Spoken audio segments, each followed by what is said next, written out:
नमस्कार दोस्तों, स्वागत है आपका हमारे एक और नए वीडियो में। आ गया वो टॉपिक जिसका सबको बहुत ज़्यादा इंतज़ार था। ये 11th क्लास का वो टॉपिक है जो मोस्ट डिमांडिंग टॉपिक है। इस टॉपिक में बच्चों को सबसे ज़्यादा दिक्कतें आती है और मेरा विश्वास करो ये टॉपिक बहुत ईजी है।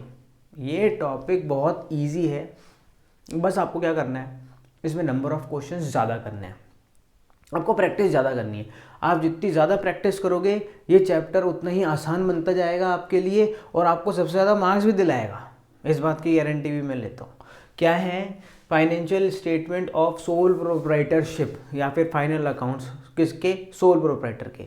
याद करो वो स्टार्टिंग के टॉपिक्स तुम्हारे, जिसमें तुमने देखा था तुम्हारा पूरा का पूरा साइकिल कि हमारी जर्नल एंट्रीज से हमारी ट्रांजैक्शन होती है और जर्नल एंट्रीज से हम क्या कर रहे हैं, हमारे अकाउंटिंग की स्टार्टिंग कर रहे हैं और जर्नल एंट्री करने के बाद में हम उन ट्रांजैक्शंस की क्या करते हैं, लेज़र पोस्टिंग। और लेज़र पोस्टिंग करने के बाद में हम वो उनका जो बैलेंस है उन बैलेंस से ट्रायल बैलेंस बनाते हैं और ट्रायल बैलेंस के बाद में फिर आपके बनते हैं फाइनल अकाउंट्स। फाइनल अकाउंट्स में 3 अकाउंट आपको प्रिपेयर करने हैं: trading account, profit and loss account और बैलेंस शीट। ट्रेडिंग और profit and loss account show करेंगे आपके कंपनी के प्रॉफिट्स या लॉसेस को और बैलेंस शीट शो करेगी आपके कंपनी की या आपके बिजनेस की फाइनेंशियल पोजीशन। यहाँ पर बात कर रहे हैं सोल प्रोप्राइटर की, तो यहाँ पर ट्रेडिंग अकाउंट किस तरीके से बनेगा ज़रा देखेंगे। आज के वीडियो में हम ट्रेडिंग अकाउंट बनाना देखेंगे, नेक्स्ट वीडियो में प्रॉफिट एंड लॉस अकाउंट और फिर देखेंगे हम बैलेंस शीट। तो सबसे पहले देखते हैं कि ट्रेडिंग अकाउंट में कौन कौन से आइटम आते हैं और किन किन चीज़ों का ध्यान करना है। तो चलिए शुरू करते हैं।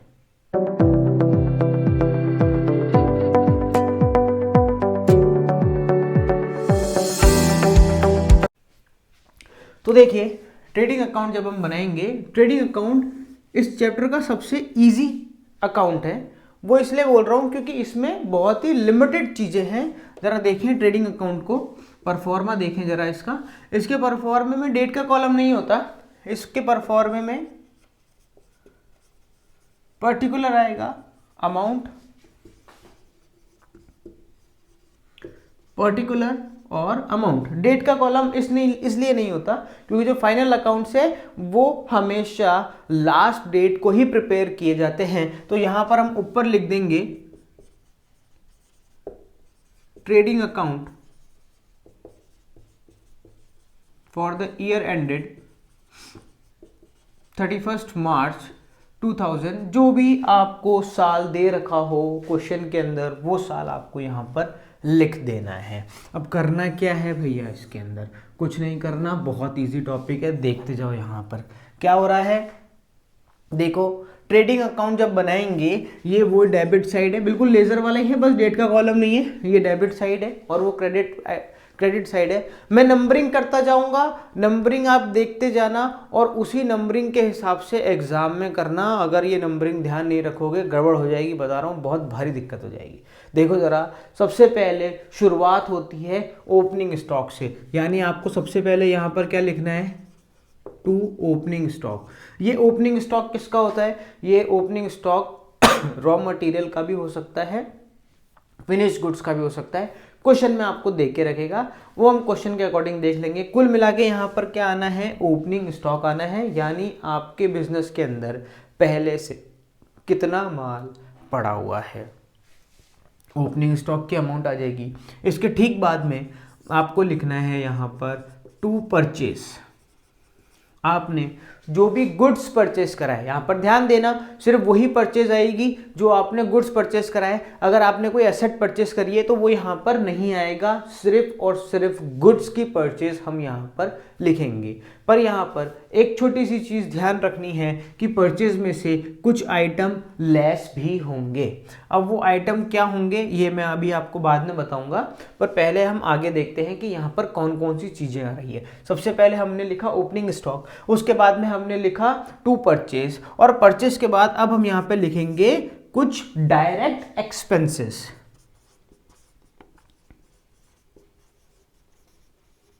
अब ये डायरेक्ट एक्सपेंस क्या होते हैं भैया? देखो हैं तो ये भी एक्सपेंस ही, पर डायरेक्ट एक्सपेंस क्या है?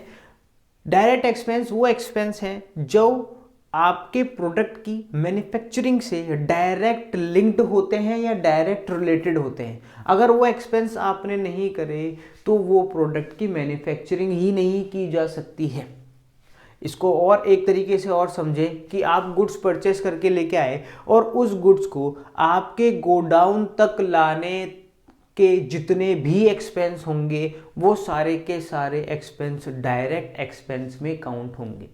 जैसे आपने गुड्स परचेस करा और गुड्स परचेस करा तो वो गुड्स परचेस करना भी किसके अंदर आ जाएगा, ट्रेडिंग अकाउंट के अंदर आ जाएगा। गुड्स परचेस करने के बाद में आपने उसको आप उस ट्रक में लोड कराया और ट्रक में लोड कराने के बाद में वो जो आपके ट्रांसपोर्टेशन यहाँ पर एक्सपेंस हुए हैं वो कहलाएंगे आपके फ्राइट। तो वो फ्राइट भी इसी में ही आएगा, तो यहाँ पर हम लिखेंगे टू, फ्राइट एक्सपेंस भी इसी में ही आएगा। और सामान को उतारने और चढ़ाने के लिए जिसको लोडिंग अनलोडिंग कहा जाएगा वो भी इसी में ही आएगा, कैरेज। कैरेज अगर क्वेश्चन में सिर्फ कैरेज लिखा जाए तो आपको ट्रेडिंग अकाउंट में ही लिखना है, और अगर कैरेज इनवर्ड लिखा जाए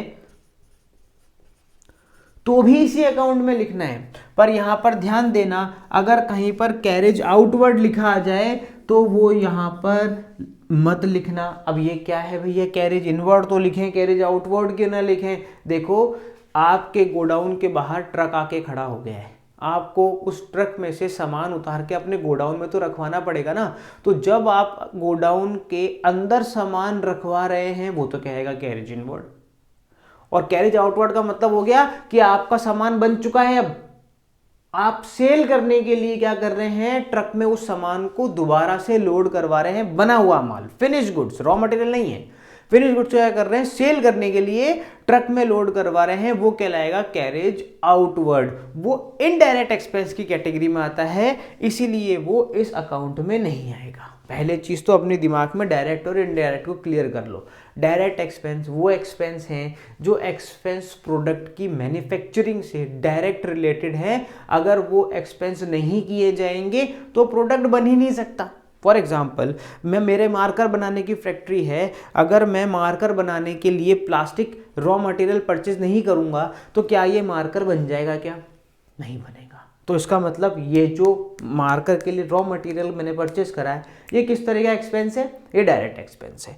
अब मेरे पास रॉ मटेरियल तो आ गया, पर उस रॉ मटेरियल को वहाँ से जहाँ से मैंने ये रॉ मटेरियल परचेस करा है वहाँ से मेरे गोडाउन तक के जो लाने के एक्सपेंस हैं वो एक्सपेंस भी कैसे एक्सपेंस है, डायरेक्ट एक्सपेंस। क्यों? क्योंकि अगर मैं उसको वहाँ से यहाँ तक लेके नहीं आऊँगा तो बनाऊँगा कैसे भैया, नहीं बना पाऊँगा ना।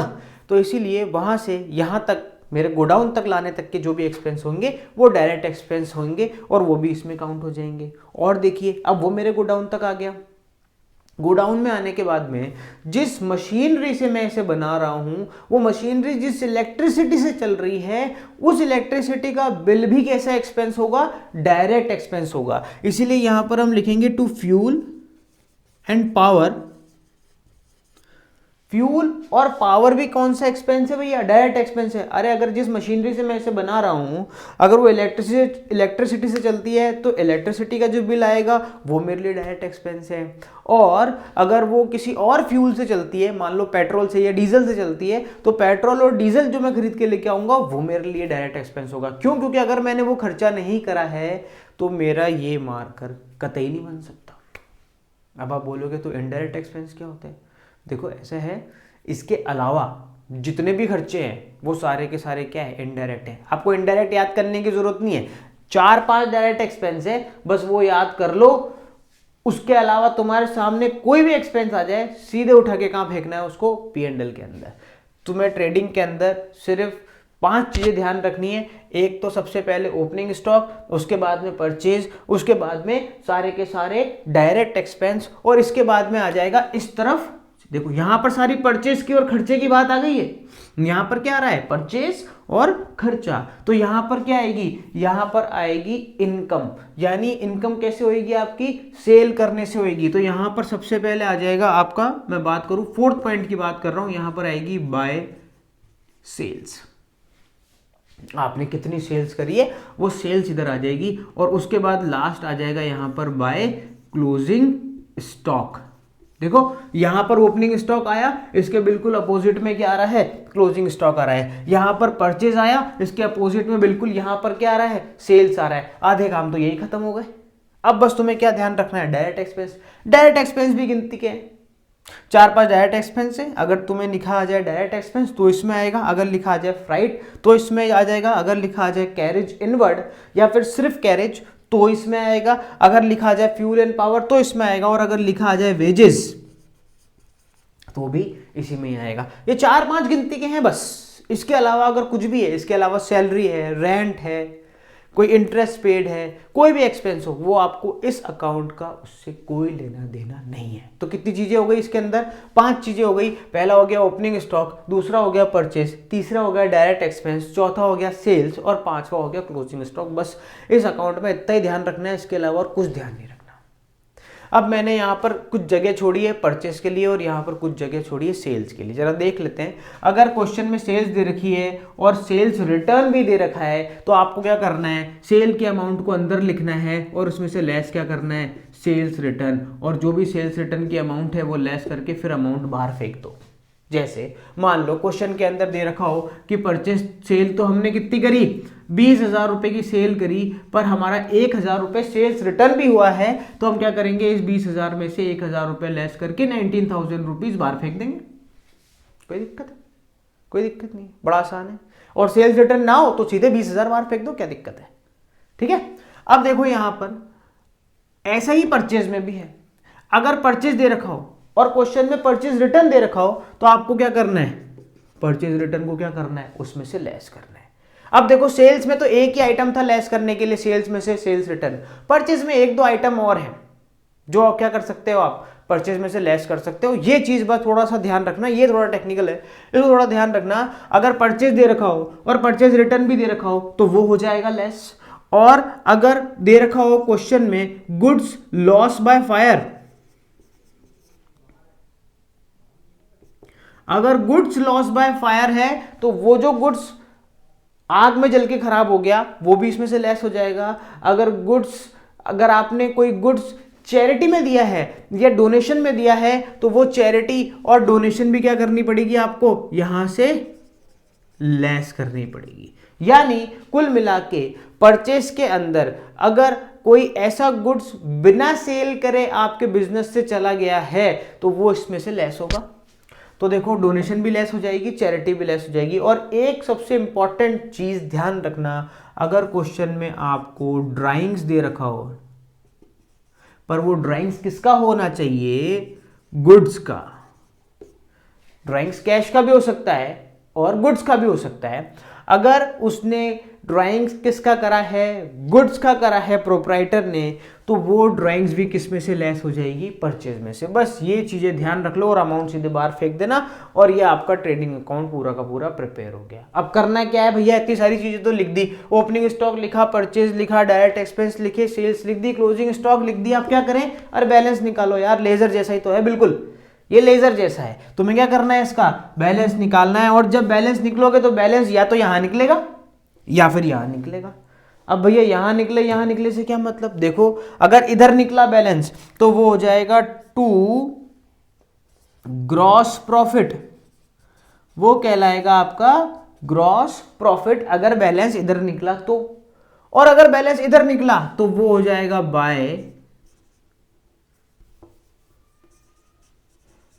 Gross loss. या तो बैलेंस इधर निकलेगा या फिर बैलेंस इधर निकलेगा। अगर बैलेंस डेबिट साइड में निकला तो वो तो हुआ आपका प्रॉफिट, और वो प्रॉफिट कौन सा प्रॉफिट कहलाएगा, ग्रॉस प्रॉफिट कहलाएगा। और अगर बैलेंस क्रेडिट साइड में निकला तो वो बैलेंस कहलाएगा आपका ग्रॉस लॉस। तो इस तरीके से ट्रेडिंग अकाउंट खत्म होता है दोस्तों। लिमिटेड आइटम है, मुश्किल नहीं है। आपको ये चीज़ अच्छे से इसलिए करनी है क्योंकि इसका जो बैलेंस जो हमने निकालेंगे वो बैलेंस जाएगा P&L के अंदर। तो अगर आपने ग्रॉस प्रॉफिट ही गलत निकाल दिया तो वो जब बैलेंस आप ट्रांसफर करके P&L में लेके जाओगे तो आपका P&L का भी बैलेंस मैच नहीं करेगा और वो भी गलत हो जाएगा। तो इसीलिए लिमिटेड चीज़ है, इसको अच्छे से समझें, अच्छे से करें और अच्छे मार्क्स लेके आएँ। बाकी अगर आपको कोई भी दिक्कत आती है तो कमेंट में बताएं, हम उसे सॉल्व करने की कोशिश करेंगे। ठीक है दोस्तों, जय हिंद, जय भारत।